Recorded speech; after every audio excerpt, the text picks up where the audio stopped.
When the American Soybean Association was formed in 1920, soybeans were a brand new crop.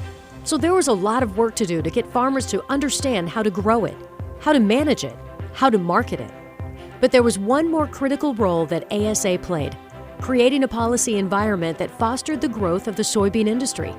They needed policy decisions all the way along, things like the freedom to farm, like export trade barriers, biotech approvals, like money for research to develop better varieties, training for farmers on how to grow beans, feed trials to show how to feed soybeans. It was all policy all the way along because we had to develop an entirely new product. Over the century, the American Soybean Association took on a number of leadership roles to create demand, research new uses, improve production, and build export markets. Today, the American Soybean Association is focused squarely on policy, setting a clear direction for the soybean industry that drives everything from trade to new uses, from regulations to research. The policy sets the pace for us, and it's very easy to keep everybody into a little closer of a line if the policy is clear and definitive. ASA has a well-earned reputation among policymakers because when ASA speaks, it speaks for thousands of soybean farmers who have driven the association's policy initiatives. Their strength, of course, is their grassroots, the fact that they represent farmers in 23 or so important soybean growing states. But it comes up through such a robust policy development process that the ASA has to ultimately come to the positions that they articulate here in Washington. We have the American Soybean Association as our cooperator of record, but they work with the other soy industry groups so that there's a unified face of the soy industry that we can work with. And we know that they advocate on behalf of soy farmers everywhere. ASA has displayed great leadership across the entire cooperator community. The American Soybean Association has been around a long time, and they always seem to have their ducks in a row. If they tell a legislator something, you can take it to the bank. So after years of developing that trust, I think that ASA is certainly the go-to organization in Washington, D.C. for commodity groups. Well, I think we have ASA on speed dial because this is an organization whose judgment we trust, who we work with on a regular basis as we're balancing out various needs from various regions. When we're looking at the tools made available through the Farm Bill, ASA's voice becomes incredibly important to make sure it works for soybean farmers and that it's something that really addresses their long-term needs. And ASA is an incredibly effective voice. The policy is where we try to get a better shake for soybeans in the Farm Bill. I mean, it really all, to me, it all starts with the association and with policy. Right there next to me was the American Soybean Association, always. Whether it's crop insurance, and that was the #1 issue of farmers, whether it's export markets, whether how do we get price recovery, how do we get more diversification with regards to getting more markets from other countries. Every farm issue I can think of, great partners, great partners. ASA has a long history of being able to cultivate the relationships necessary to work on issues of importance to soybean farmers, whether it's domestic or international.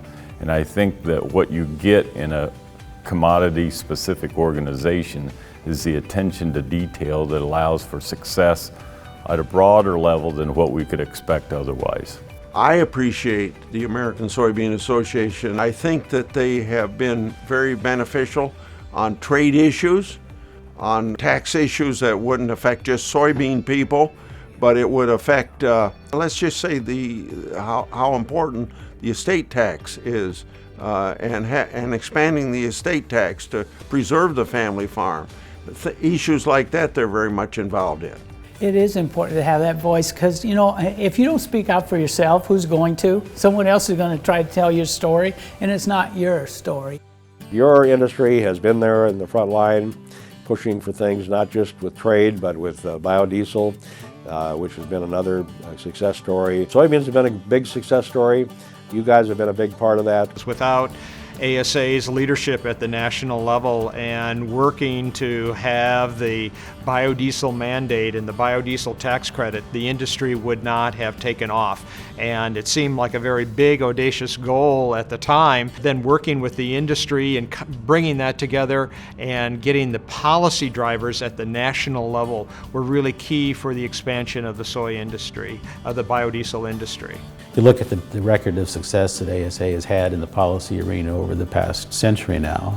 I think it's unrivaled across the industry. We've had great representation, we've had great leadership, all those things that put dollars in American soybean farmers' pockets. Soybeans are used in food, feed, cosmetics, plastics, inks, crayons, fuels, lubricants, you name it.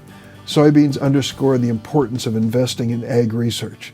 Soybeans underscore when America works together, America succeeds. All of these achievements of the past century have been possible because the American Soybean Association was there from the start. And when ASA brings their farmer leaders to Capitol Hill, it is the most effective lobbying strategy that you can have, because members on the Hill, they're interested in what individual farmers think. They're the strength of the American Soybean Association. So when they come in, they have great reputation, but they know the issues forwards and backwards. It is real dollars and cents. The policies that ASA has supported for funding federal research, what has that meant for soybean farmers in increasing disease resistance or increasing yield? When you look at the trade agreements that have been reached, if you take a look at the biodiesel industry and other new uses that have been created through policy, when you take a look at all of that demand that has been created, all of that risk management that has been supported through the farm safety net and through crop insurance. Again, ASA has been involved in all of those. It really has made a profound difference to make soybeans a viable cropping opportunity. If you got the wrong policy, it's going to destroy you. You have to have somebody who stands up and says, look, these folks are taking a risk with their money, their land, their livelihood, and somebody has got to protect them and stand up for them. And I don't know nobody else does right now, particularly on the soybean side, to the degree and to the efficiency that ASA does.